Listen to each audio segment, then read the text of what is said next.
Agradezco la presentación de nuestro querido presidente del Consejo Subalterno, ingeniero Víctor Viñolo, quien precisamente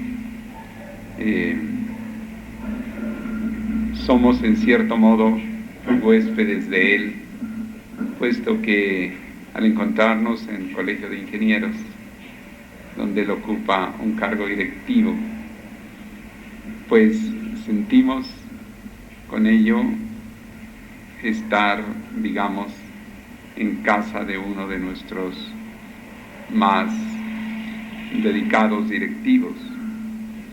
Y también celebro mucho que en este presidio también nos acompañe a la derecha nuestro apreciado doctor Wilfredo, a quien tanto apreciamos, y en su labor de director de Economía y Administración en el Liceo de Síntesis, Wilfredo Cáceres. Enseguida Pierina, a quien nosotros estamos vinculando no solamente a Inveciencias en el cargo que ha tenido, sino que la reestructuración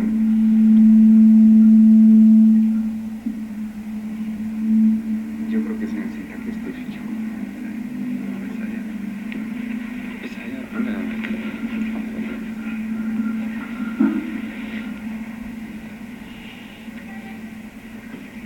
Y quien ha quedado como secretaria general de Inveciencias en Arequipa. Igualmente, a mi izquierda, enseguida, el director ejecutivo del Liceo de Síntesis, David Salazar. Y también me es muy grato mencionar que la doctora con especialidad en asistencia social, Hortensia Corrales de Viñolo, ha sido designada, y ella ha sido tan bondadosa de aceptar el cargo de directora de Inveciencias aquí en Arequipa, cargo en el cual, por mi parte, facultado legalmente, no solamente como director general de la institución, sino como presidente de Inveciencias en la personería jurídica y ante el registro del Consejo Nacional de Investigación Científica, ante la presidencia del gobierno de Venezuela. Me cabe el gusto muy grande de haber hecho esa designación, que queda nominada ad libitum para cuando ella esté en posibilidad de tomar su cargo, probablemente en el curso del año próximo, y que mientras tanto ella podrá tener un enfoque de asesoría, puesto que su dedicación como decano de los asistentes sociales no le permite tener el suficiente tiempo. De tal manera que en esta nominación, y habiendo mencionado también a nuestro querido presidente del Consejo Subalterno, yo me siento muy complacido, en primer lugar, para pedirles a ellos que me acompañen en el presidium, lo cual no es solamente un acto de cariño hacia ellos, sino también un reconocimiento de lo hecho y de lo que ellos representan. También me acompaña a la izquierda un compañero de viaje que es Francisco Miño, ecuatoriano, residente en Venezuela, y quien en muchos viajes, inclusive en Europa y en otros sitios, él me ha hecho favor de ser el compañero permanente y de labores intensas que hemos tenido por estos caminos de Dios, y que tanto él como yo tenemos una imagen muy grata de estos días en Arequipa. De tal manera que yo quisiera pedir un aplauso para todos ellos por parte de los asistentes.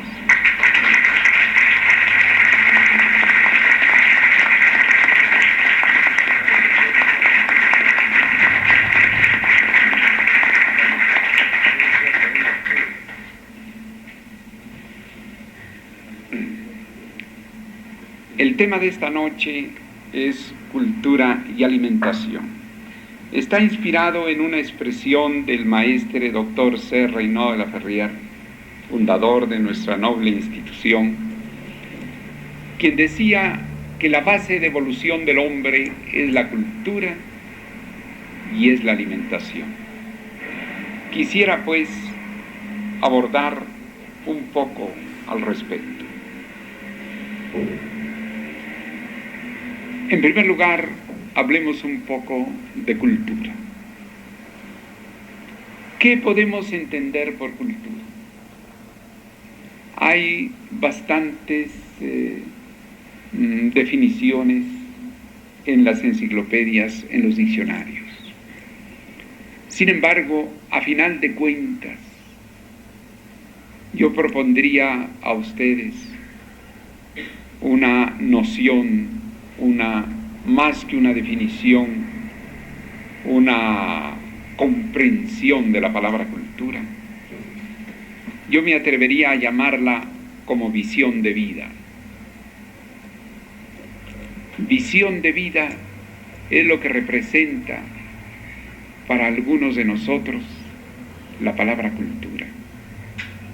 Y no solamente porque lo sea subjetivamente, aunque también la subjetividad puede ser perfectamente válida, puesto que viene a ser la experiencia, viene a ser, como podríamos llamar, las puertas de mi verdad, aquello que viene a ser la vivencia, la experiencia, la suma de lo que hemos percibido de nuestra América, del mundo que hemos recorrido, de los países, de la convivencia, de lo que hemos sido, de lo que no hemos sido. Todo ese conjunto unido a esa ecoeducación, esa ecoformación que nos da la vida misma, las noticias, la voz de los pueblos, la presencia de lo ancestral, el nivel de conciencia que a través de un discipulado del saber y un discipulado directo del maestre C. Reynó de la Ferrier ha ido contribuyendo, ¿no? Como se va formando la montaña de un ser, ¿no? Como si se tratara de nuestra montaña interior, ¿no? La cual en un momento dado, una palabra que nos ha llegado desde muy temprano, que es la palabra cultura, toma un significado así, de visión de vida. Esta definición ustedes no la van a ver en ningún diccionario. Es algo así como una confesión dentro de la privacidad de este recinto. Es como una vivencia.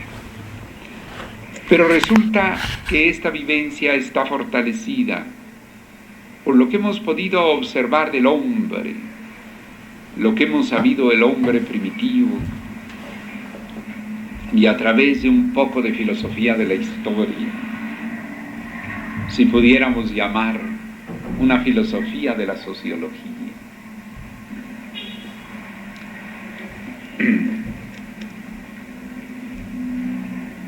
Y pienso que es muy conveniente que la absorción de la cultura la veamos también con ese objetivo. Que, por cierto, nos ayuda a evolucionar en nuestros criterios y nos permite ampliar nuestro sentido de la vida. Y realmente, el ser humano, por ejemplo, se ha modificado con la presencia de las tecnologías desde los tiempos más remotos. El arte, la convivencia, la comunicación ha sido determinante. El arte con su poder instaurador, en que va preservando esas vivencias culturales de los tiempos. El arte con su poder instaurador que nos hace pensar que no sabríamos nada de Bolívar, de San Martín, de ninguno de los grandes hombres de nuestra historia, si no fuera por la literatura, si no fuera por la pintura, si no fuera por la escultura. El hombre no podría ser hombre histórico. No podría ser hombre histórico. Y además de no poder ser hombre histórico, no podría ser tampoco hombre de trascendencia. La trascendencia de su ser no podría ser preservada ni efectivizada si no estuviera de por medio aquella prolongación, aquella perpetuación del hombre, inclusive como ser genérico, que es su cultura.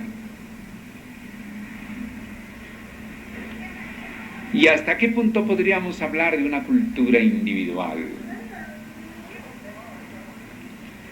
¿Hasta qué punto ese término de cultura que casi siempre abarca una colectividad, un pueblo, una raza,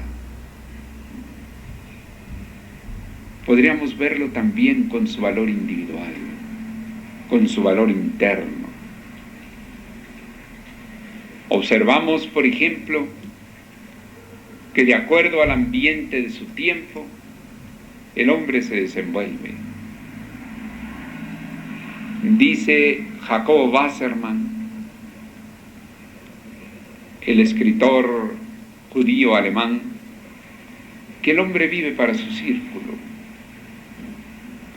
y que generalmente en ese círculo vuelca todo su asimilar cultural. El maestre menciona la cultura como dos de los puntos de la base de la evolución del ser humano. Y eso es innegable. Pero vendría también un poco la pregunta: ¿podemos entender todo como cultura en la herencia de una época? ¿Qué decir de la barbarie? De las grandes catástrofes sociales o geográficas, del vestigio que se pierde,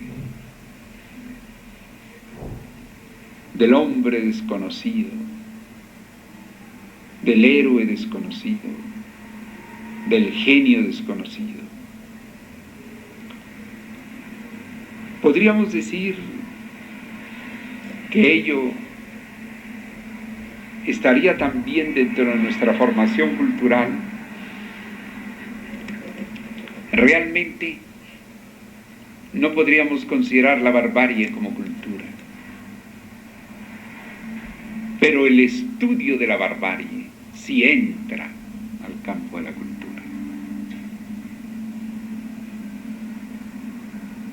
No podemos considerar todo en función de la evolución del ser humano, pero sí el estudio de ese todo sí ayuda a la evolución del ser humano.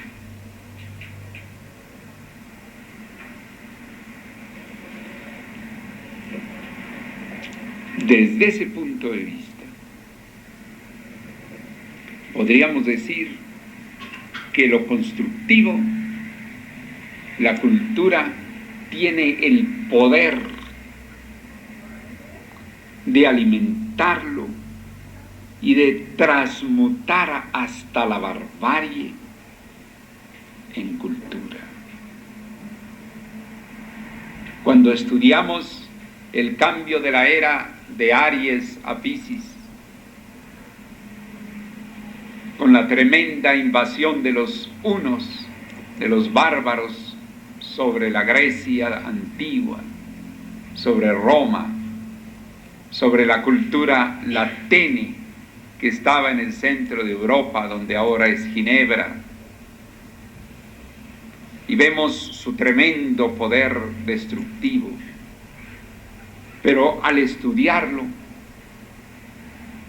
observamos comparativamente que en los cambios de era, como en el que estamos ahora en este siglo XX, en que en 1948 comenzó la era de Acuarios, y que hemos estado así, en un periodo de transición, vemos también el peso, el paso de la barbarie en las guerras mundiales, en la violencia, en la inseguridad, en todo lo que en un momento dado representa el poder destructivo del hombre sobre el hombre. Y entonces la evolución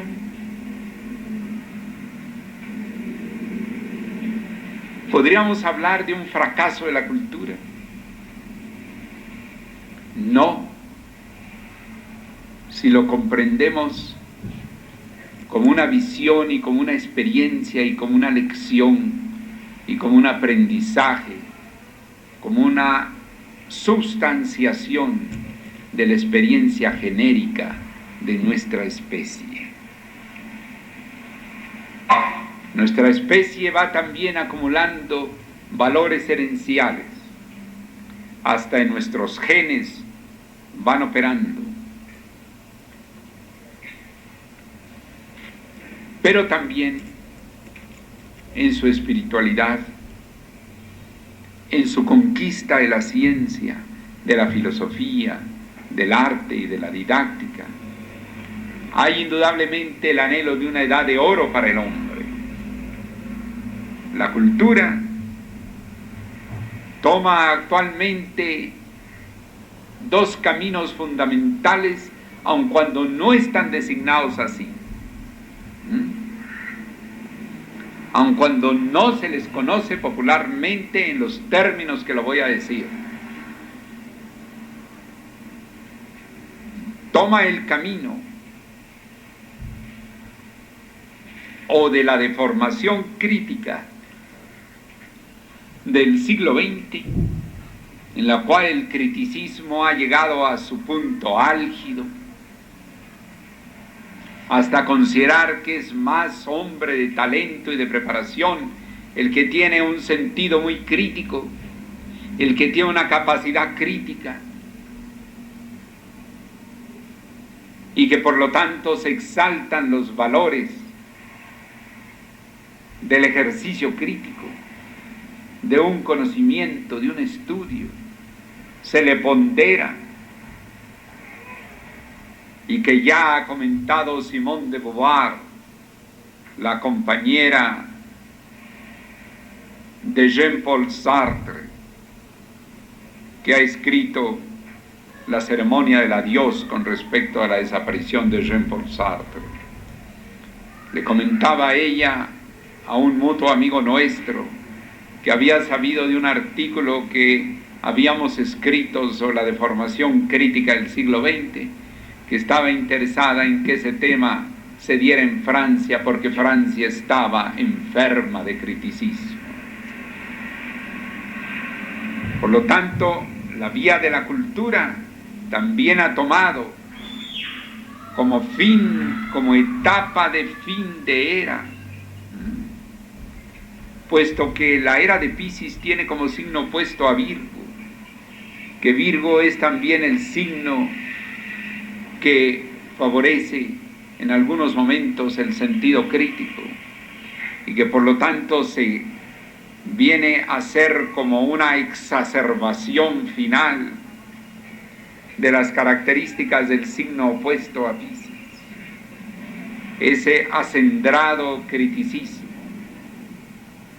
esa forma en que lamentablemente vemos que acompañado de una serie de fenómenos muy de nuestro siglo XX, la cultura ha derivado también, o la noción cultural ha derivado hacia ese camino.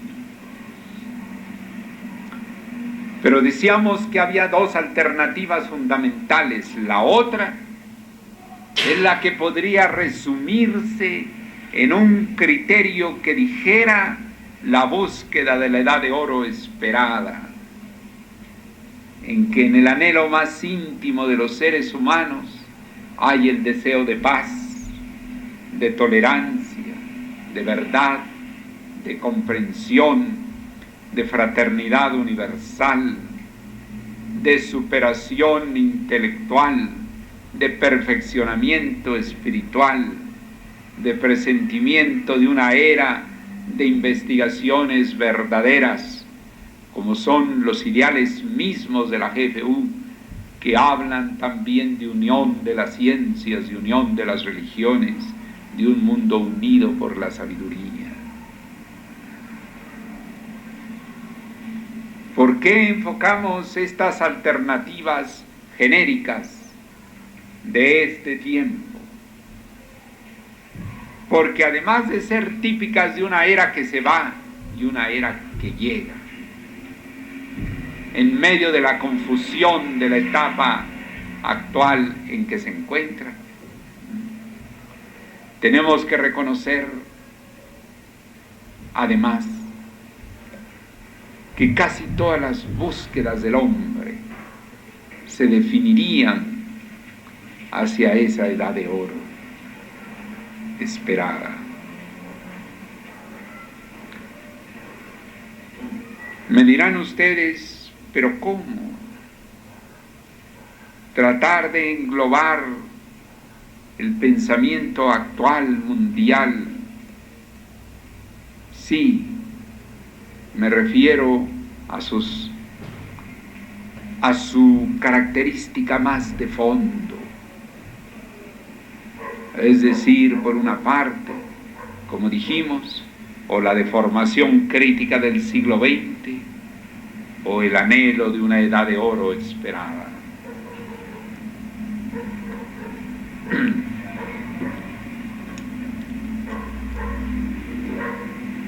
Porque casi todos los anhelos culturales, si les vamos absorbiendo la quinta esencia, los vemos en alguna de esas dos opciones de fondo. Por lo tanto, hay allí como dos caminos. O evoluciona nuestro espíritu, nuestro anhelo, la fuerza de nuestra esperanza hacia ese avisoramiento, hacia ese vislumbre de una edad de oro. O también nos vemos compelidos, presionados, enfocados a considerar toda esa deformación crítica.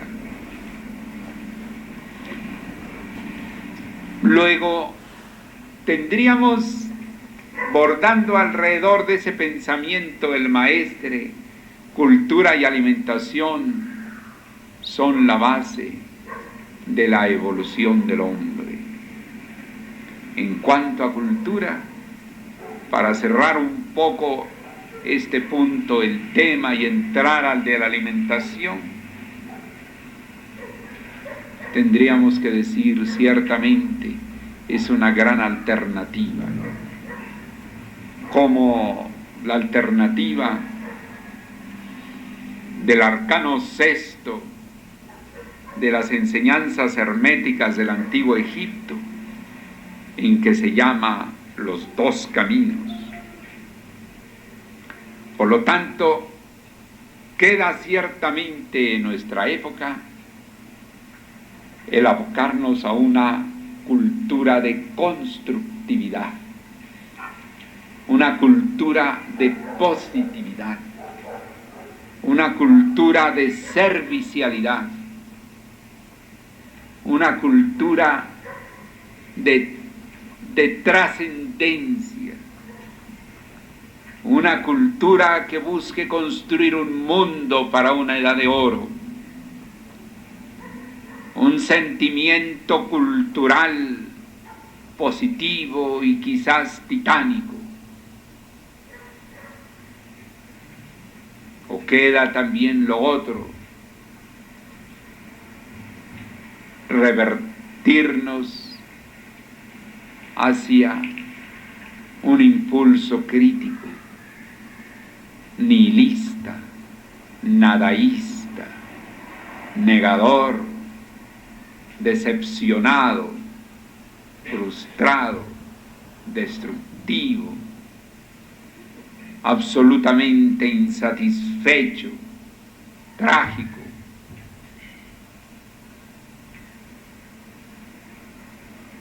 Por lo tanto, sí hay una disyuntiva cultural. Quizás la llamaríamos la disyuntiva cultural de nuestro tiempo. Y por lo cual tendríamos que considerar que la parte constructiva, positiva, evolutiva, trascendente, es la cultura como visión de vida hacia la construcción de un mundo, de una edad de oro. Creo que así está definido un poco de lo que llamaríamos esa disyuntiva y lo que marca un sentimiento que cada vez más nos embarga.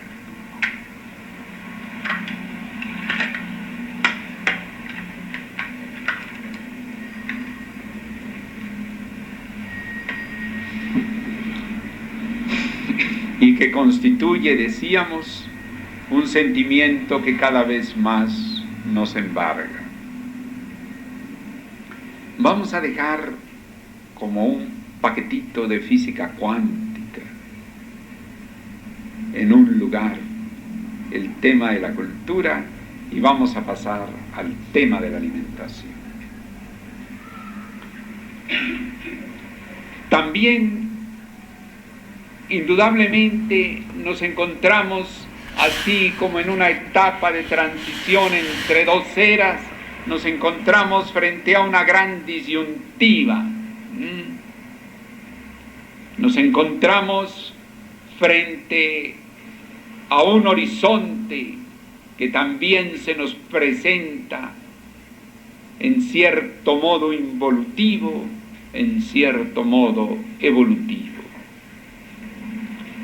Quisiera, para dar estos comentarios, invocar no solamente lo expuesto en las obras del maestre Reinaud de la Ferrière, sino grandes investigadores médicos como Are Ferland, el autor del ferlandismo alemán, Mac Harrison, el que fue a visitar el pueblo de los Hunzas en Pakistán, donde no había muchas de las enfermedades de nuestra civilización. Quisiera evocar el nombre de Maximiliano Birger-Werner con su casuística de más de 70,000 casos tratados con medicina natural. Quisiera mencionar al doctor Otto Buchinger,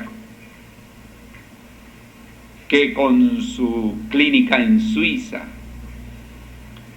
recomendaba que el médico fuera también vegetariano y fuera también ayunador para poder aplicar la ayunoterapia, y que decía que tenía que tener mayor tiempo como vegetariano que el paciente que atendiera para poder aplicar y conocer realmente la evolución del vegetariano. Tendría que mencionar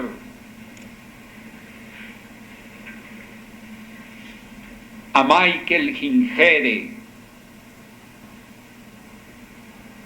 que en su calidad de ministro de Salud en los Países Bajos, durante la Primera Guerra Mundial, como enviaba la carne a los soldados, al ejército, entonces el pueblo comenzó a manifestar un estado menos inclinado a la morbilidad y menos enfermo.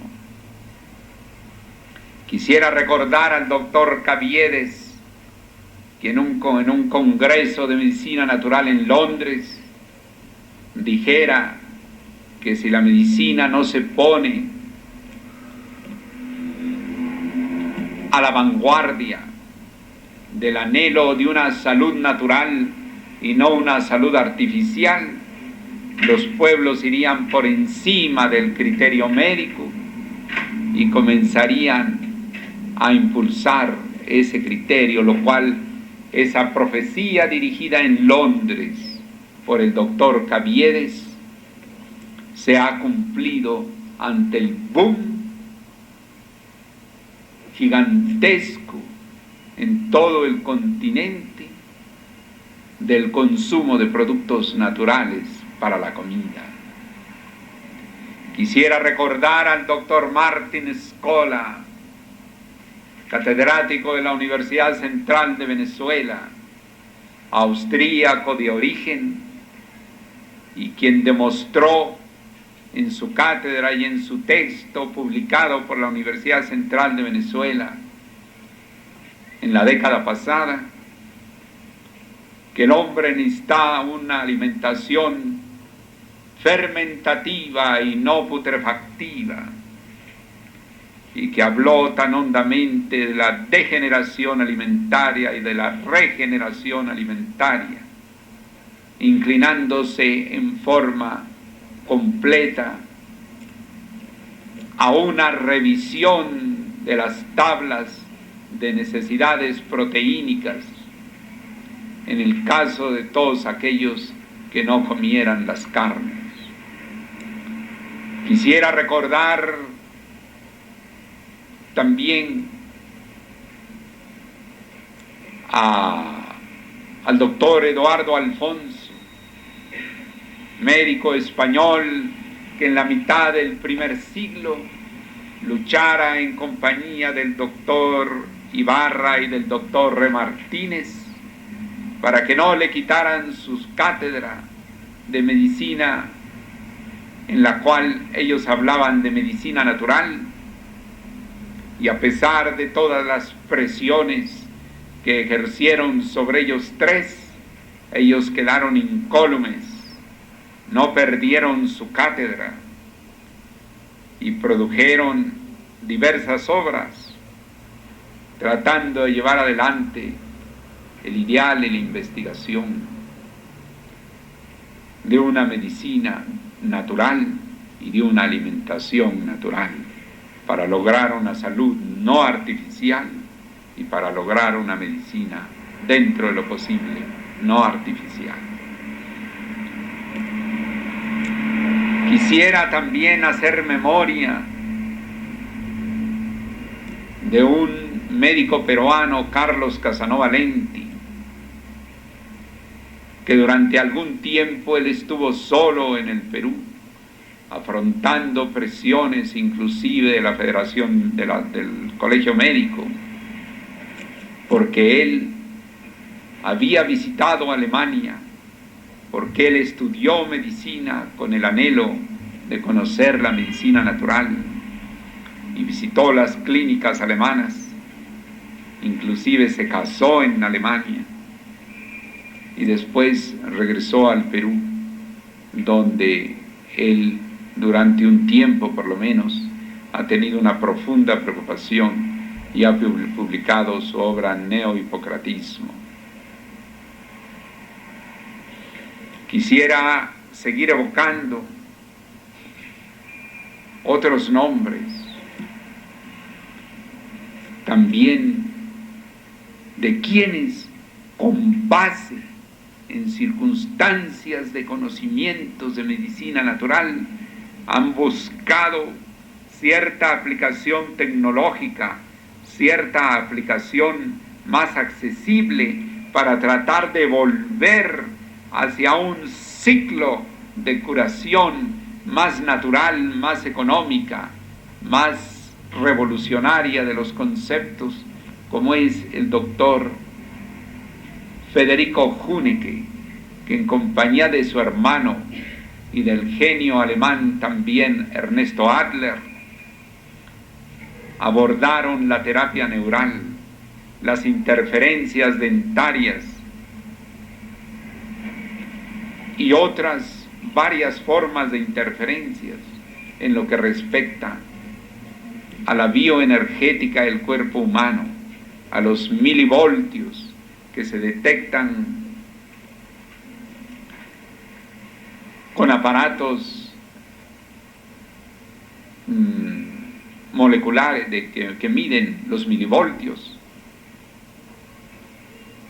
y han logrado extender, y para ello ha inclusive colaborado Invesciencias de la GFU, logrado extender su investigación, que ya va derivando más y más, máxime desde el momento en que la Organización Mundial de la Salud declaró que era pertinente la acupuntura china dentro de la medicina moderna.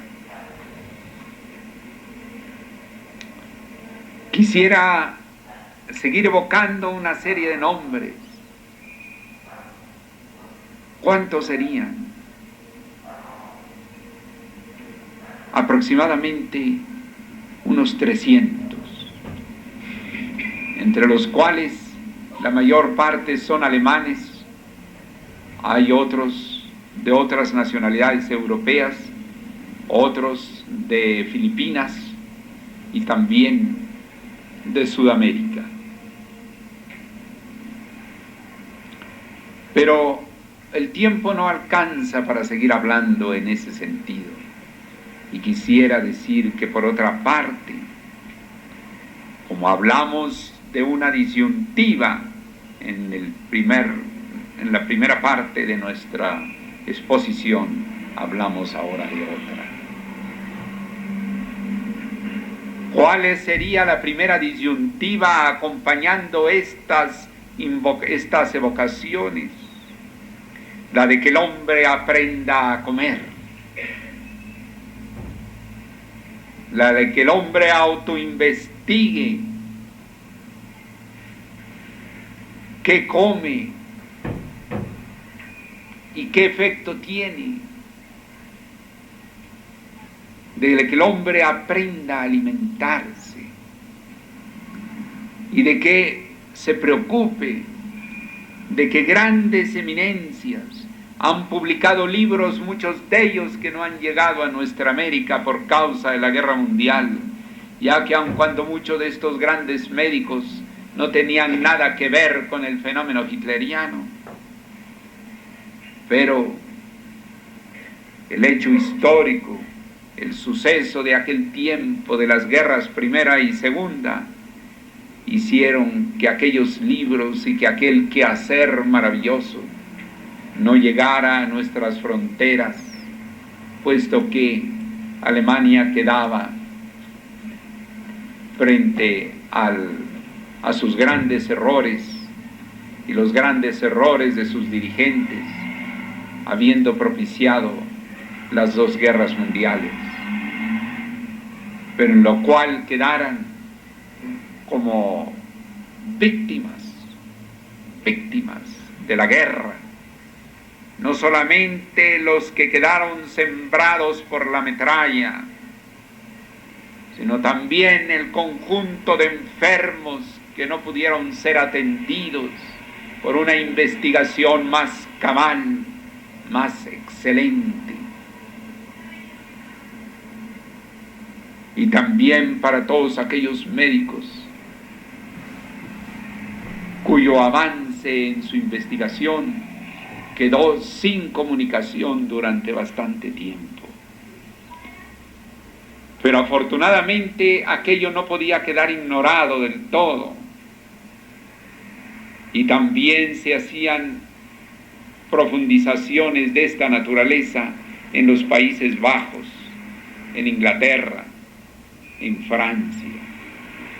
Actualmente ya tenemos en Francia una universidad que prepara médicos oficialmente en el campo natural, pero que no da sus posgrados si no hay una previa, digamos, convalidación a la medicina natural por aquellos que, siendo médicos cirujanos, quisieran tomar un posgrado en aquella universidad. Les exigen una convalidación por todo lo que en muchas de nuestras universidades occidentales no se dan en aspectos de investigación que no llegan, como no llegan los libros de esos grandes investigadores a las bibliotecas de las facultades de medicina o de muchas de las facultades de medicina de nuestro mundo latinoamericano. Entonces, ¿cuál es la disyuntiva? Un poco a la manera de los antiguos yogis y de los Vedas. Ellos hablaban de una alimentación sátvica que la llevaban a cabo los sabios y una alimentación tamásica que la llevaban a cabo, y aquí pongo textualmente la traducción del maestre, la pobre masa ciega, la pobre masa ciega, la alimentación tamásica, que corresponde a la alimentación omnívora, que se come de todo, que no se estudia lo que se come por la pobre masa ciega. Y la otra, la alimentación sátvica, aquella que tiene un propósito también de un aligeramiento, de una agilización de la mente de la persona, de una mejor predisposición a la salud, de mejores condiciones. Y así como en cuanto a la cultura habíamos dicho que hay una gran disyuntiva, que probablemente ya no la habrá cuando avance más la era, en que en el sentido de la cultura la gente haga conciencia de que debemos luchar por una edad de oro. Así también en el campo de la alimentación, en esta etapa de transición entre 2 eras, existe la disyuntiva entre la alimentación estudiada, la alimentación exenta de carnes, la alimentación exenta de licores, la alimentación exenta de cafeínas, de alquitranes, del cigarrillo.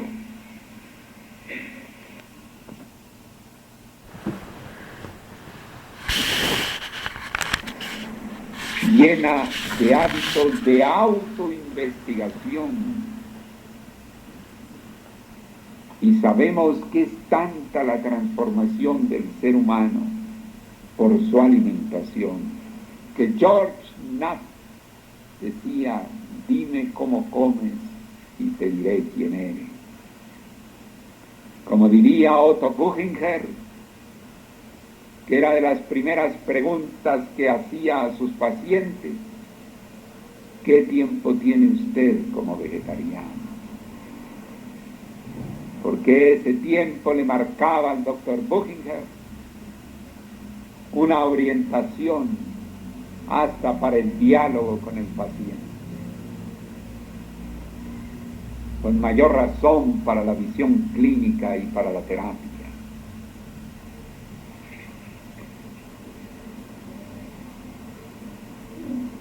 Apreciados miembros de la GFU, señoras, señores, quisiera ampliar mucho más este tema. Y creo que muchos de nosotros estamos en posibilidad de ampliarlo muchas horas, pero únicamente me falta decir que la otra alternativa en la alimentación es la alimentación errónea, carnívora, llena de inconvenientes putrefactivos, llena de inconvenientes como el colesterol, como el ácido úrico, llena de inconvenientes para el comportamiento mismo de la persona. Es decir, la alimentación tamásica, que en gran parte hace a la humanidad como un personaje de Sófocles. Es decir, los personajes de Sófocles, aquel gran dramaturgo de Grecia, que tenían la característica de ellos mismos labrar su propia ruina. Eran esos personajes magistrales que a través de sus actos ellos iban elaborando su propia ruina. En ese sentido, diríamos que la alimentación errónea tiene un efecto como para los personajes sofoclianos. Estas dos grandes disyuntivas, dos disyuntivas en cultura y dos disyuntivas en alimentación, matizan indudablemente el pensamiento del maestre cuando nos dice: la base de evolución del hombre es la cultura y la alimentación. Es así como me permito terminar esta intervención de ahora. Quienes escuchan por primera vez, será muy conveniente que conozcan las enseñanzas de la GFU, de la Fundación del Dr. Cerro y Nola Ferrier, en Jerusalén 400, donde podrán ser enterados sobre diversas prácticas que podrán serles útiles. Por lo demás, cada día que tengo el gusto de pasar en esta ciudad querida, es un día que más me convence de que debo de volver. Y por eso he sentido un anhelo muy especial para el futuro, de recordando la enseñanza del maestre, que está en los grandes mensajes diciendo que el sur del Perú es un lugar muy apropiado para grandes retiros. Pienso que realmente me siento grandemente inclinado hacia un sur del Perú que se perfile en el futuro también de la existencia del que habla. Así que me siento grandemente afín, como siempre ha sido, y deseo para todos nuestros miembros de nuestra institución en el Arequipa que sigan evolucionando más de lo que ya lo han hecho. Muchas gracias.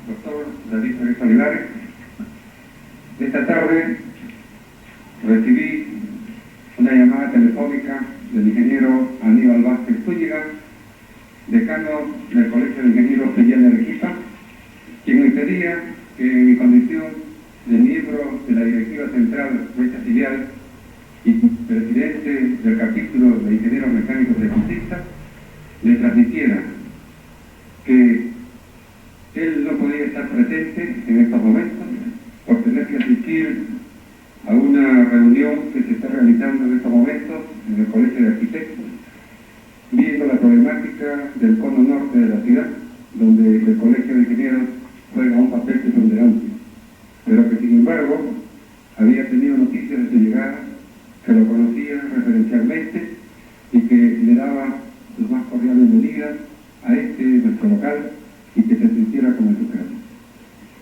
Sus primeras palabras que dijo que era huésped mío, efectivamente, es usted huésped del Colegio de Ingenieros Filial de Arequipa. Señoras y señores, agradecemos cordialmente vuestra asistencia y les hacemos recuerdo que el día sábado a las 10 de la mañana se va a inaugurar la Fuente de la Paz y la Cultura Universal.